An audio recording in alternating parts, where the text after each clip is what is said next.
Hello, everyone. Today is September 23rd, 2020. This is the Kubernetes Data Protection Workgroup meeting. Today, we have a few things on the agenda.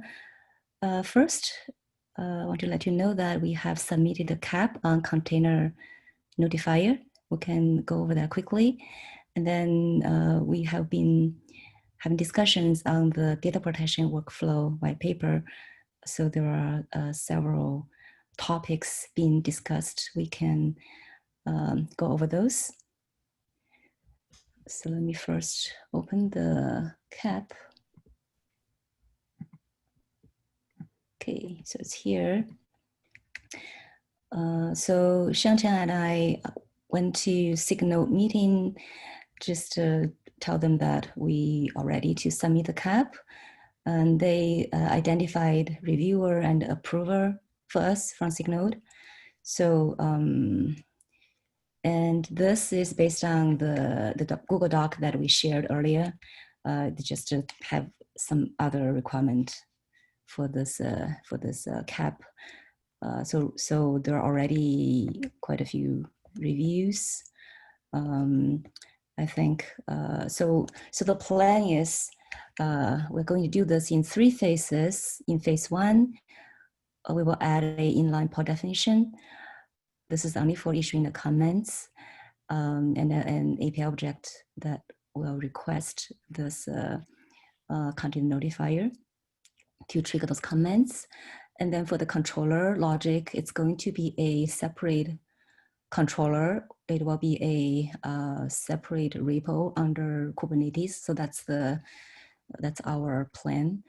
But then that repo needs to be sponsored by Signode.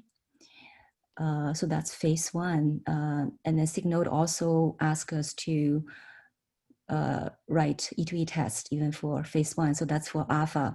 Normally for alpha, that's not, E2E test is not required, but I think this is for, they want to get some sense on how this is working, whether there are any issues to find out early. And then in phase 2, if phase 1 goes well, then we go to phase 2. In that case, we'll move the control logic from the separate controller to kubelet. And then also we'll add support for signals. And then phase 3 is right now we have not really decided whether that's really needed or not. So we can decide after phase 1 and phase 2. But we need to have both phase 1 and phase 2 done before we can move to beta. So so that's the general plan. So there are still quite a few things we need to figure out on some details. We're getting some comments on the status update. There are some concerns on some issues because there could be performance issues. We're sending too many requests when updating the status, because it's like we have something for each container or the pods that we are selecting. So those are the things we still need to sort out. But those are the general plan. Xiangqian, you want to add anything? Not too much. I just want to, bring this to the community's attention. Please help us out if you do see something that in this proposal doesn't fit into a particular domain. Please let us know. There are a lot of discussions. At least I foresee a lot of discussions around this CAP, as you guys may have already noticed, since it's a fair big change to the core, and again, because we need to support signals, so the API looks a little bit different than a regular Kubernetes core API. There's a whole imperative versus declarative thing. And there are many, many corner cases, and then as Tim mentioned before, the scalability issues, etc. We are trying to make the CAP as thorough as possible, but we cannot do that without everyone's input. So please take a look. if you have anything, just either comment on this CAP in the GitHub or talk to us directly. That'd be much appreciated. Well, I think this particular comment I'd like to bring to everyone's attention because I think this is relevant. We have because I think Kubelet, the SIG-Node team, have some concerns if we need to keep asking Kubelet to do retries, making sure the command is run successfully. So we have decided that this is the responsibility of a higher level external controller who is requesting to do this command to make sure to do retries. So basically that means that we are only running this, the kubelet will be running this once. I think, so Tim actually brought up some good point, like if we are using a selector to select all the pods, and then what is the like cutting point? Because what if you send those and then there are new pods being created after that? What do you do? So there's some discussion you may want to take a look. I think because this is a time sensitive thing, when user want to do a backup, they should have all the pods up and running already. So when this request to quiesce happens, all the pods should be there. So I think we shouldn't be like keep coming back and try to see if there are any new ones, because then you don't have them quiesce at the same time, right? So so this is something that we need to clarify in the CAP itself. Yeah, so it's like Tim was saying, this is like a pseudo imperative. It's not like every time you got a new pod, you need to go to do this quiesce, and doesn't make sense because you do want all the pods to be quiesce at the same time. So yeah, so this particular one, maybe you guys could take a look. Yeah, one thing is also, just to add to what she was saying, one thing is also related to this one, is the problem of having too many pods selected for a particular notifier, because the status holds all the status at this moment, hold all the status from each container. That causes that brings the concern around will the API object big enough size-wise to have all this status. As far as I know, right now the API server has a restriction on resource size to be 1 MB or something. So there are more discussions over there. More suggestions or recommendations are much appreciated. Any questions? Okay, yeah, please take a look of the CAP.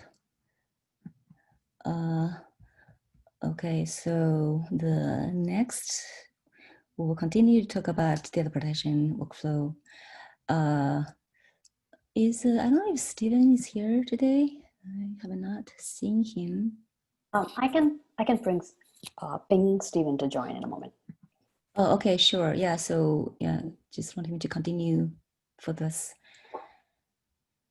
Yeah, so I think the use case session, we already have a discussion on that last time. I believe there was a recovery section that we did not get time to cover. And then it was the second item in the last meeting, and we didn't get a chance to go there. So let me see, use case, I think we went through the first section is more about backup, and then the second section, recovery.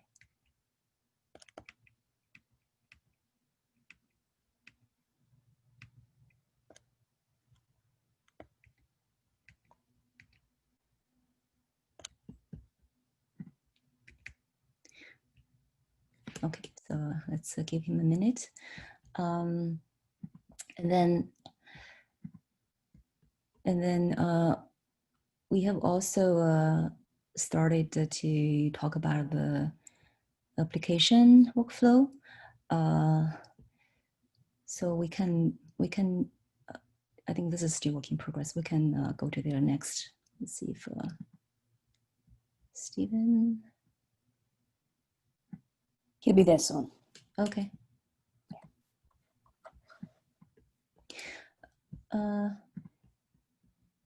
Okay, so I see Tom is there. Tom, do you have anything to add for this use case session? No, I think it's pretty well covered here. We Okay. can start walking through before Stephen gets here if we'd like. Okay, yeah, sure. Why don't you get started and then he can continue maybe. Yeah, sure. And we can summarize what I say when he gets back so he can recover it. I'm here. Oh, you're there. Okay, yeah. Oh, hey, Stephen. Great. Say it bye, Stephen. Okay. So do you want to share or you want me? I can share the screen as well. Or Yeah. you are okay? You Okay. guys sharing already running. I say let's go with stuff that works. So so just wanted to I think where we left off last time was recovery. Wow, you have a lot of tabs. So anyway, the sort of we broke it down into a few chunks. So the first one is the full application recovery, and this is again, the assumption here is probably someone either deleted it. Probably this was a full sort of complete wipe out of the application because the next one is rollback. And again, our assumption is this is something that either an app admin will want to run him or herself, or maybe go to a central admin who can help coordinate for them. This is one of the pieces here where we talked last time, I think, about ideally application owners are sort of detailing what their resources are that comprise an application, but you can't necessarily assume they've done that correctly or that they've done that work. And so they need to be able to either specify recovery based on the resources that were already defined during the backup, or when it comes to the restore and you've done, say, a namespace backup, they kind of go, yeah, these are the pieces that made up my application. So some sort of mechanism, obviously, that allows them to sort of look through what's there and pull out what they need.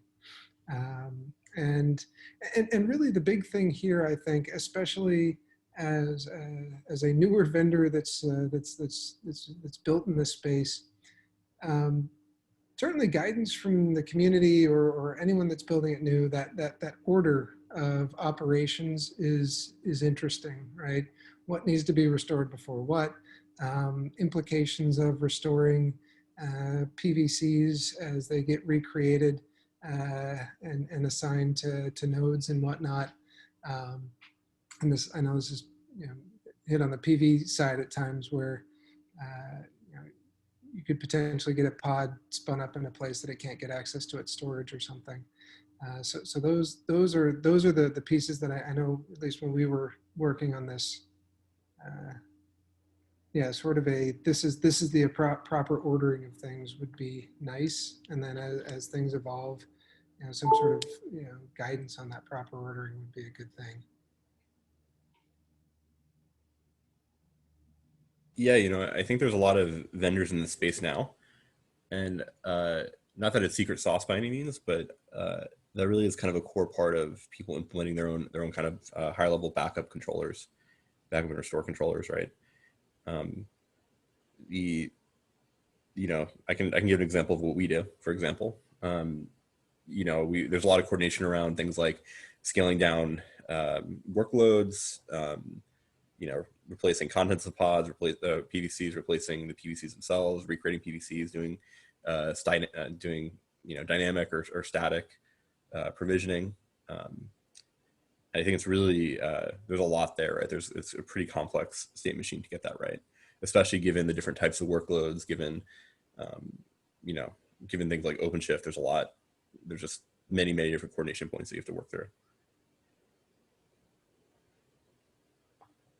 So yeah, and I think if we're going to, I mean, as we mature, right? One of the analogies people often drew as we worked through this was, VMware makes it really easy. It's a very clean sort of, there's a protocol and you do this, and this. And so there was some amount of lamenting of, it'd be really nice if that worked. Yeah, I mean, yeah, I think there's a lot there. Hopefully, hopefully we don't have to get into those details in this document. No. Yeah. Again, like I said, it was just one of the ones that I certainly I think as we go through requirements and you get more new vendors, and again as Kubernetes itself evolves, having things like ordering be secret sauce, I'm not sure enables the community to expand as quickly as we'd like it to. Oh yeah, no, I don't think it should be secret sauce. I mean, it's just there's just a lot there. You know, I think there's a lot you have to coordinate if you want to bring back an application. You know, there's different even philosophies here, right? One philosophy is kind of GitOps, where you know maybe the data protection should coordinate with like a you know Argo or CD or something that actually deploys the application separately from restoring the data, and that's you know that's a completely viable workflow. And so is the data protection controller or product restoring the application components and configuration directly. That's also very common, I think. So what do you mean? So that would be like those controllers wouldn't be running in the same cluster? I mean, I didn't get what you were trying to say. Well, okay. So at this point, there's a ton of vendors here, and I think there's a lot of different viable architectures for those vendors. We run, you know, Kasten's data protection controller runs inside a cluster and coordinates from there. Other vendors can run outside a cluster, and that's completely viable. And handling the recovery of the actual configuration of an app is pretty complex, right? Essentially, it's the same thing as a deployment pipeline, and you can handle that directly, or you can handle that through your normal deployment workflow. And for if you're fully recovering an application, I think both of those things are fully viable workflows. Okay, I see. Yeah.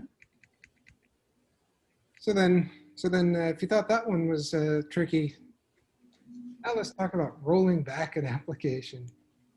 And this is basically almost more of a traditional use case, you know, that was generated years ago, which is someone. So there's layers to it, right? If you just fat finger, you know, sort of a schema in a database, rolling back the data is actually relatively easy because it's mostly just the snapshot restore. But if you do something more destructive at an app level, but you don't destroy the application, you don't want to necessarily redeploy it for whatever reason, but you just want to be able to sort of go back to that previous point in time. You know, again, most of this is really twofold in terms of the complexity. One is, at least what we found is customers basically want sort of show me the delta between this resource I'm rolling back to compared to the resource that you know it is now. Almost almost like a git diff style thing where I go, yeah, okay, that's the thing I want. And then the second one is, again, in terms of ordering and handling all of this, again, make sure that you're overwriting the stuff you should overwrite, not overwriting the stuff you shouldn't overwrite, and manage all that for me. So think of this as, again, maybe I kubectl applied a bad YAML and I want to roll back to where I was my last backup. So in this case, you basically don't want to recreate anything. You want all the resources to be still there, application running, and then no downtime, and just no, I mean, back to. At least when we talk to people, we tell them, you know, there's, you know, yeah, doing a rollback live is never a good idea because you know you're ripping out the world from underneath yourself. But what you're not trying to do is necessarily a full redeployment. And I think in Kubernetes space, this should be less common than it was in the sort of the virtual machine or physical server cases. But we've had conversations with people who said, again, it's complicated enough, and you know, we kind of don't want to try to redeploy the whole thing. So could we just roll back like some of the resources, basically? I wonder if any vendor have already done this. Because this would require like the snapshot revert, right? Is that? Yeah, so we've got sort of something beta-ish here, where you can basically think of it as for a given resource, you can see the sort of what the resource looks like now and what the resource looked like before, and then you can choose that you want to sort of move the resource back, that definition of the resource back to a previous point in time. Stephen, I have a question here. One of the typical things for rollback is, how do you make sure the namespace or class or whatever it is you're carrying a rollback in is clean for your rollback? I'll give a more concrete example. For example, you have a deployment, a stateful set that has been upgraded to a new image, and all of a sudden it just start crashing or whatever, and then you want to roll back, right? You might have well understanding around the stateful set itself, but how do you know all the resources that might have been created by that stateful set? Yeah, totally agree, and that's one reason why I think a lot of this tends to be a bit more sort of handheld and almost GUI driven, is that what like I said, that's why these users almost want to see the diff, right? It's like, show me what's there now versus what was there before. They kind of diff it, if that makes sense. Diff at the resource definition level? Both the list of resources and then the resource definition. So I think the good thing from this is we should take these as like what people want to do. Yeah. And no, because seriously, I mean, people want to do things, and we may not know how to do them.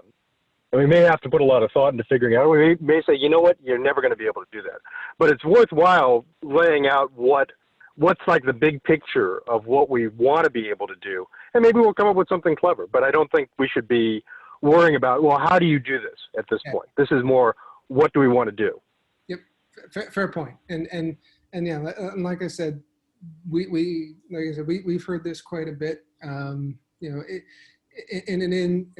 we've pointed out to these customers we've talked to as well that this is fairly reminiscent of like basically change control kind of procedures, right? And so it's a little weird that they're looking to their backup vendor for change control, but I suspect it's an implication that they just don't have it anywhere. So they're asking everyone they talk to, we'd like to be able to do this.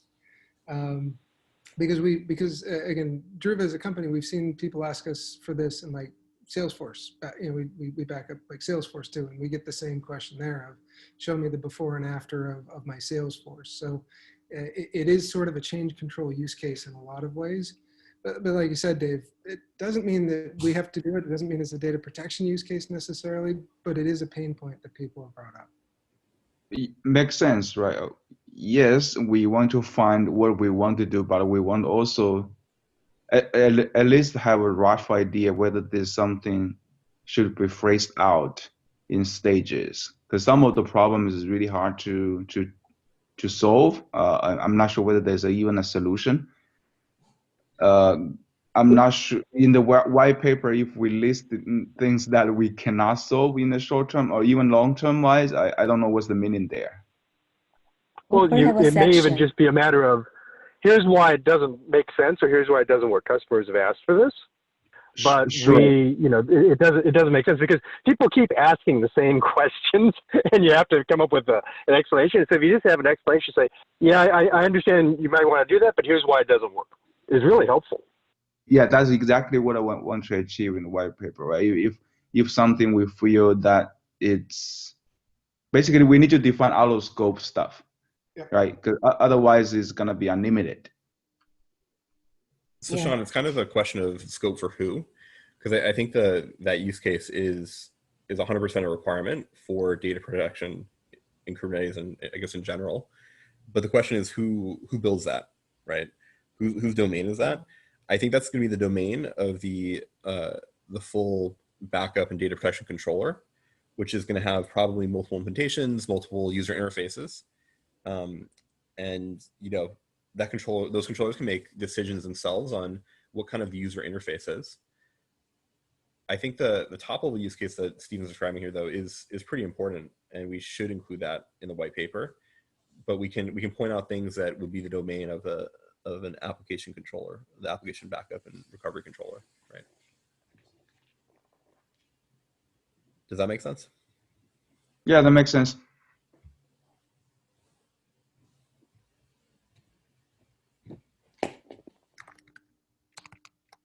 So that's all I had on that one. But yeah, I agree. Later, yeah, the goal, I think Dave had it right. I'll just walk through the use cases we hear, and then, yeah, I don't want to try to solve them because they're hard. So the next one I think was just the resource level recovery, and this is pretty simple. We hear this mostly for testing, where you get the customer who says, and what I think resource here, the most common one we get is, I'm running this MySQL, right, and I want to dork around with a version of MySQL just separately. I don't need to clone the whole app. I don't need to restore. I just want to be able to get a copy of this MySQL somewhere else, so I can test around with it a little bit. Maybe upgrade test, maybe config tests, whatever it's going to be. And so they just want like a specific resource to be recovered, generally again to an alternate location. So that one's pretty down the line. Usually it's just specify resource, restore somewhere.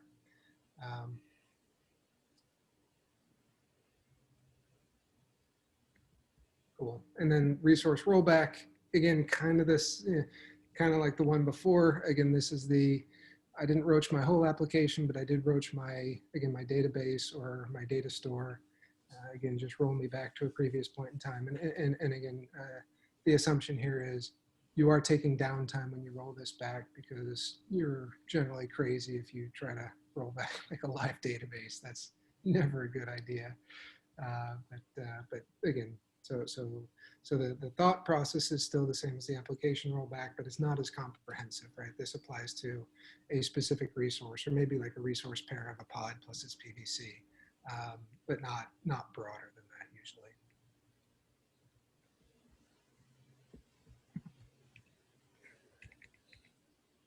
So the resource recovery, that they're not going to be able to just use like a part of the application, right? It has still actually the whole application. It's just they don't touch some part, but just only replace the specific part.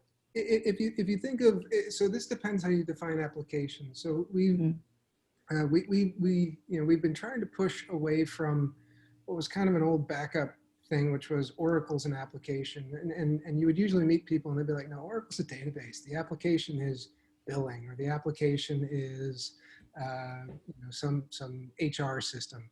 And so if you think of it that way, the application may again be design my guitar, and that involves sort of a web server, plus it involves some file storage, plus it involves a database, plus it involves a bunch of code, right?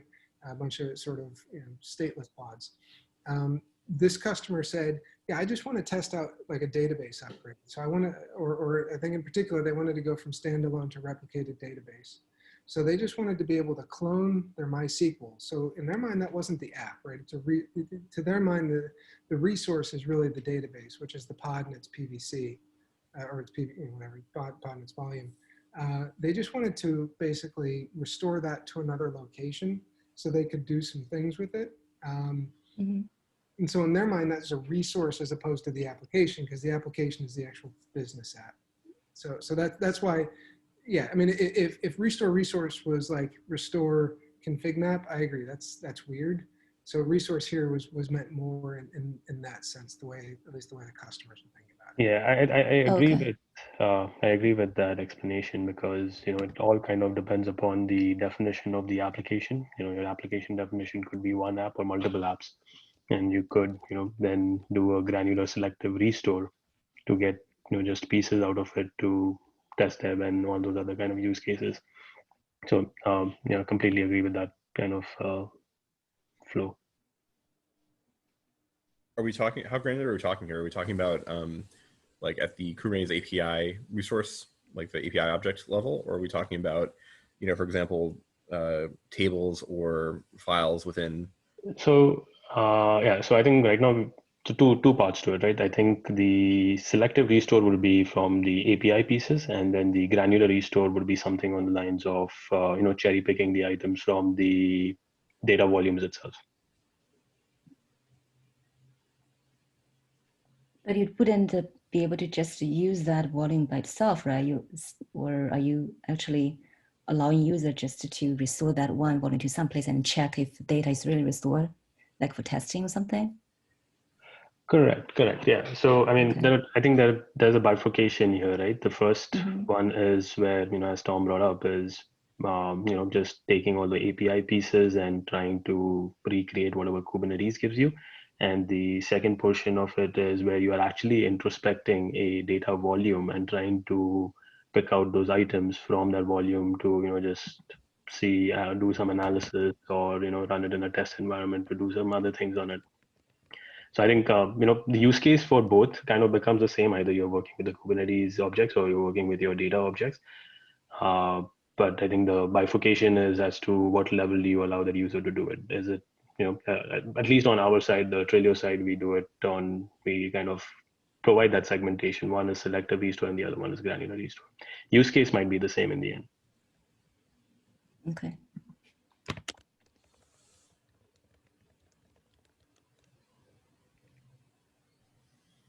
Yeah, and it's interesting here from the context of the primitives that we're trying to build in Kubernetes to support these workflows. You probably don't need to support the very fine-grained,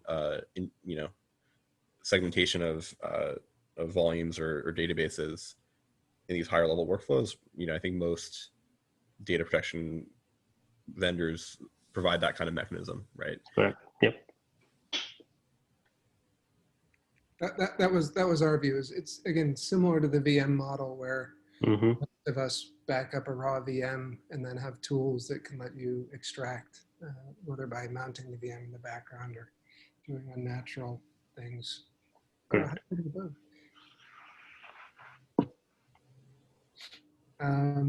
So then next we have the namespace one, which that one scares the heck out of me.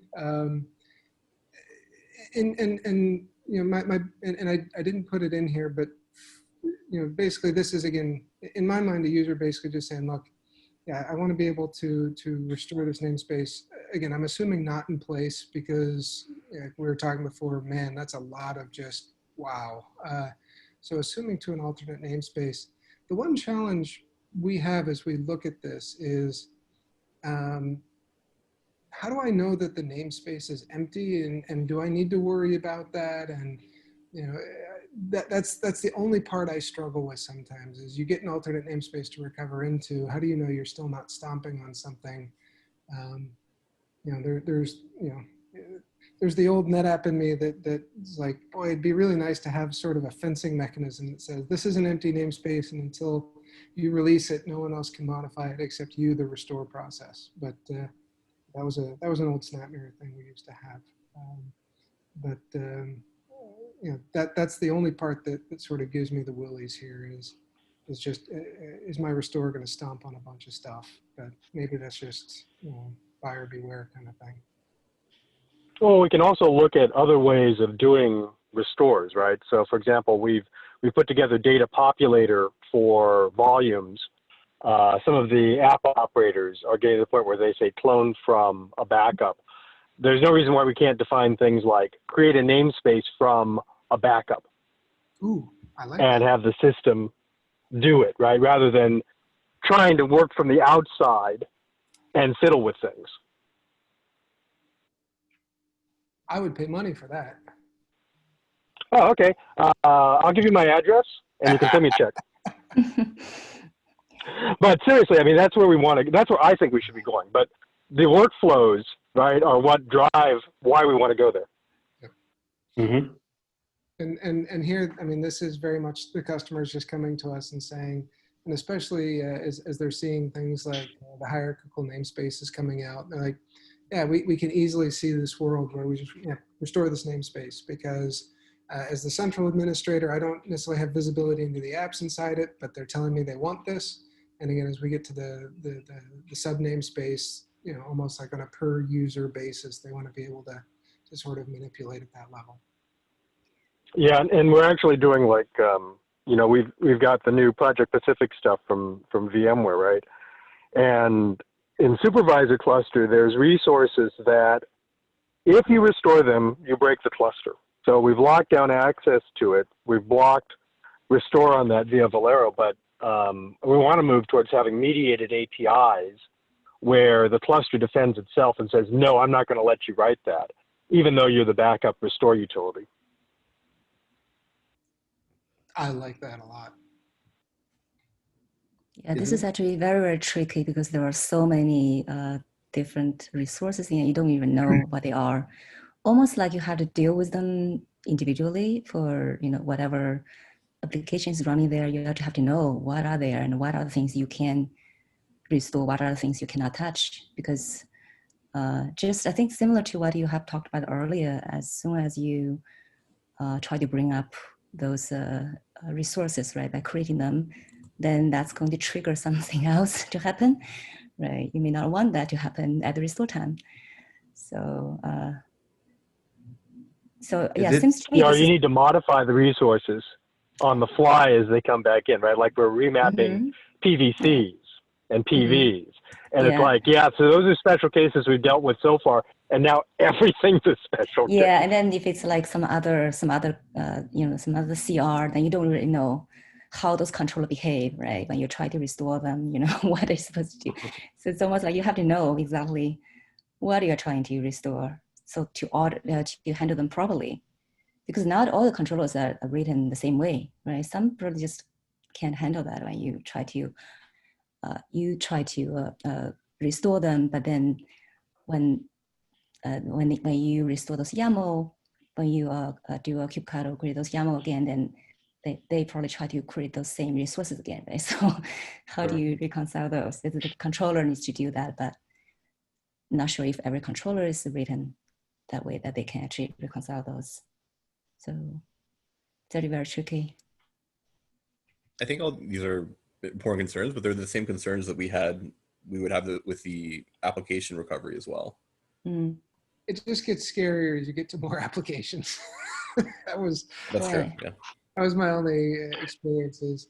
The blast radius, the more I go, oh, man, guaranteed something's going to go wrong now. But as we start to build out, like these are best practices, these are how to build your application, you can start to say, well, your application isn't doing the right thing. That's why restore doesn't work. Once you've got this firm base, it's like with a database right now, right? Databases know they need to sync everything to disk. And if you write an application that can't recover from a crash, it's no longer a case of blaming the system for crashing, right? You say, no, that application needs to be able to recover. And I think that's where we'll get as we figure out what the best practices are for, the applications that are running in Kubernetes. No, you need to do these things so that you can be backed up and restored. And if you don't do that, it's not going to work. And that's not our fault. That's your fault.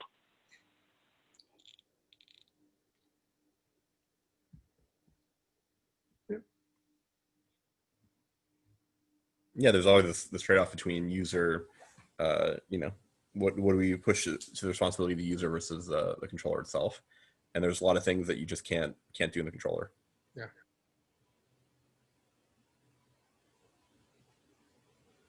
So yeah, though again, my preference is to try to minimize the number that we have to go to the user for if we can. Again, things like cluster protecting itself are good steps, right? Things that just because the users are going to make mistakes as well. So the more we can help them, the better off. Yeah, definitely. So the next use case is just the even worse, which is the customers that say, I want to recover all the namespaces on my cluster. And some of them, though this is dying off, at least in the last few months, and I don't know if you guys are hearing the same. It used to be, well, and we want you to sort of, whatever cluster state needs to be, sort of recreated. that, at least on our world, that seems to have diminished. And so I'm not sure this one matters as much anymore, but I was going to leave it open for discussion. I think, yeah, I think I'm on the same page. You know, the cluster recovery, like, you know, I'm not able to kind of figure out the difference between doing, you know, mapping all your namespaces together versus doing a full cluster recovery, if there is any added benefit or value that is coming in from the customer point of view. So from our end as well, you know, it is becoming more of a diminishing use case, but we haven't really eliminated it completely. Still kind of trying to see, you know, if there are additional areas or things that we haven't really thought about. But other than, you know, a full namespace remapping all your namespaces and a cluster recovery, I'm not really seeing much of a difference in general. A key thing over here, yeah, just don't forget, we also have non-namespace resources. Mm-hmm. Yeah, right? The namespace recovery piece may not necessarily cover non-namespace resources. Correct. As long as this is covered, I'm fine. I think I agree with you guys, because I don't know how to define cluster recovery over here, like kube system, right? If you already have a cluster, Exactly. this is there, right? Yeah. You're gonna actually replace all the controllers over there? I'm not sure, because this is normally tied to a specific vendor, to a specific Kubernetes version, right? Mm-hmm, mm-hmm. Like kube public, you probably don't want to touch that namespace as well. Correct. But bear in mind that we need to cover non-namespace resources. Yep, fair point. Yeah. I think if the namespace backup recovery is covering your cluster scope resources, if it falls within the namespace, then the cluster recovery becomes a moot point in a way.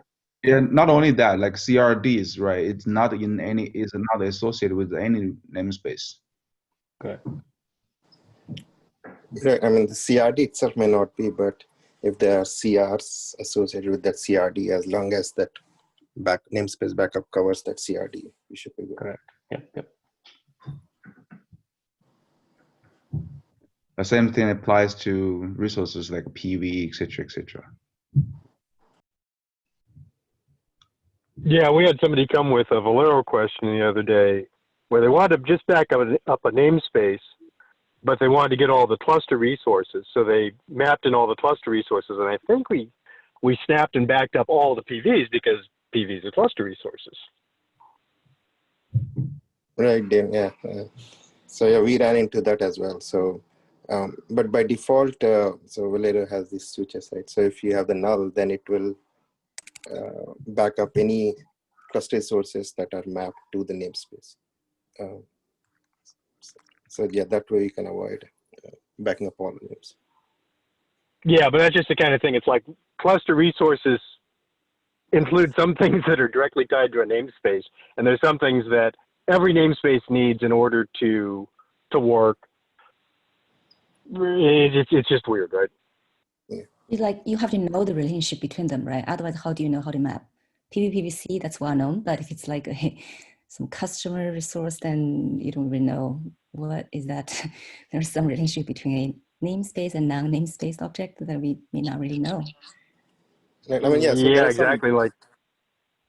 So there are some well-known ones, right? Like service accounts to your cluster role bindings and things like those that are mapped. Yeah, but if they are custom resources, which are really, I mean, there's a relation between them, between the namespace and the cluster level, then yeah, it's hard to find. Steven, thanks. I have a question. Actually, this is a general question. When you list all these use cases, did you got to hear anything from your customers or from any other party to define the end state of a recovery? What marks it down? Basically, definition of, you done a T recovery.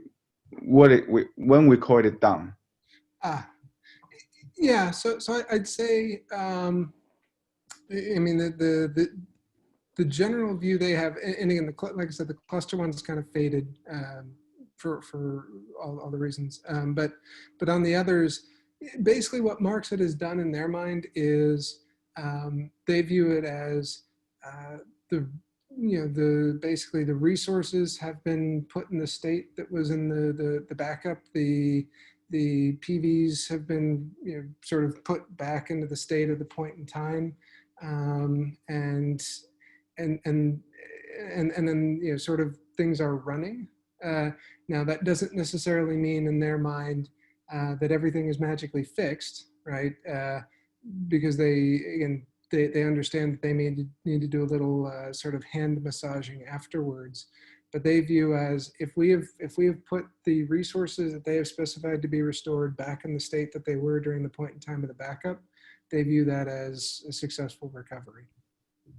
Okay, that's a tricky thing. So the state, you actually meant the status fields in most of the resources should match whatever, or match whatever the expectation. Is that what you mean? Is that what you hear? Yeah. So for example, if we go to like the resource one of the MySQL database, the assumption there is if they're restoring that MySQL database again to, let's say, an alternate location, they would expect that they have a MySQL up and running using the point-in-time version, a clone of the point-in-time version of the data that they took the backup from. But because they only recovered the database, they don't necessarily expect that there's external access to it or any of the other parts, right? They're just saying my database is up and running. One of the things they've asked for as well, again, but we're not doing at this point, would be things like I'd like to be able to change the secret on that database before I do the restore, but for now, things like that they again manipulate afterwards. They are not doing it. We restore it back to what it was at that point in time and the resources associated with it. If I hear you correctly, that means that other than just simply recreate the resource in the target cluster or in the target namespace, they are also expecting basically the application is up and running. I have some maybe kind of endpoint exposed, etc., etc. I think that I think bothers me a lot when I was thinking about the recovery process, because there's no good way of unify, at least at this moment, there's no good way to unifiedly define the restoration is a successful restoration. Because that one is, we probably need to also think a little bit on that, given all these use cases as well. Yeah. How to send the signal so that the restoration, we can call it a success or call it down. Right. Yeah. Yeah. And again, I think how you call it done is good. I think another one is, can I restore it in such a way that, again, especially if I'm restoring in the same cluster, that it doesn't, to an alternate location, that it doesn't say stomp what I've already got. That's again, sort of that sandbox kind of thing has come up. Mm-hmm. Not looking for a solution over here, just, see whether.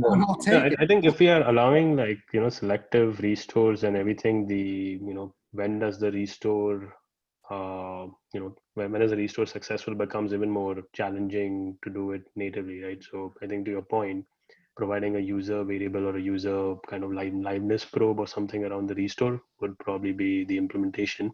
But again, that would be specific to how the vendors do it.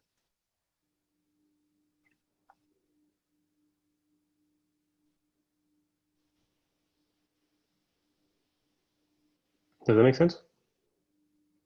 Yep, matches us. I think that also depends on what are the resources that you are restoring, right? If it's well-known ones, Kubernetes resources, Stateful7, maybe you can go try to check if that's up.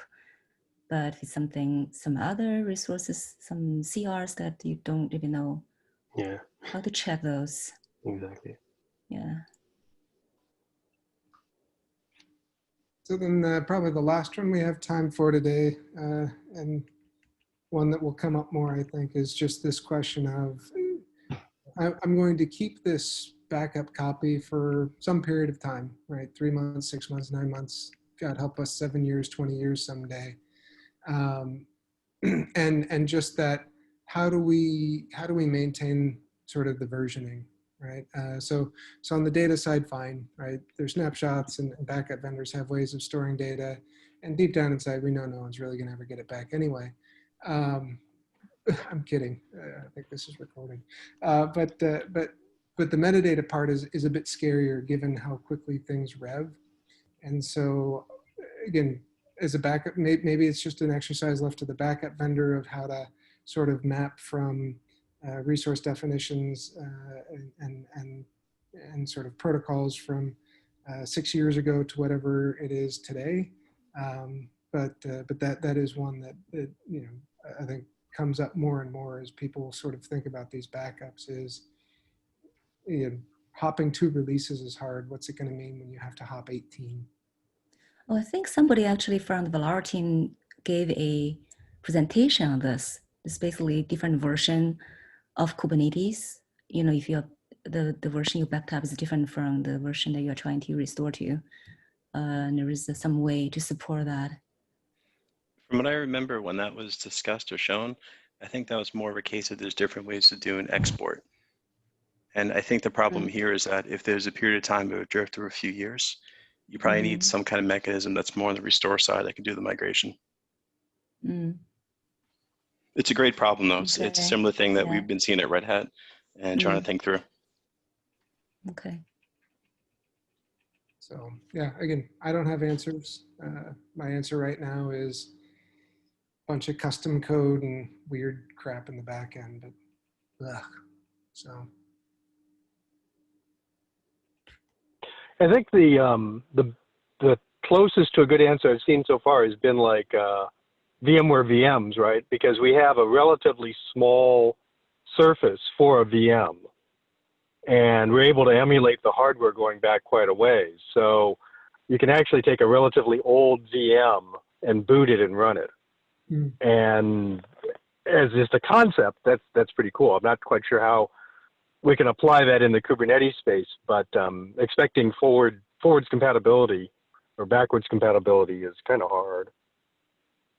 So having a limited space that's defined for what needs to be compatible is a pretty good thing.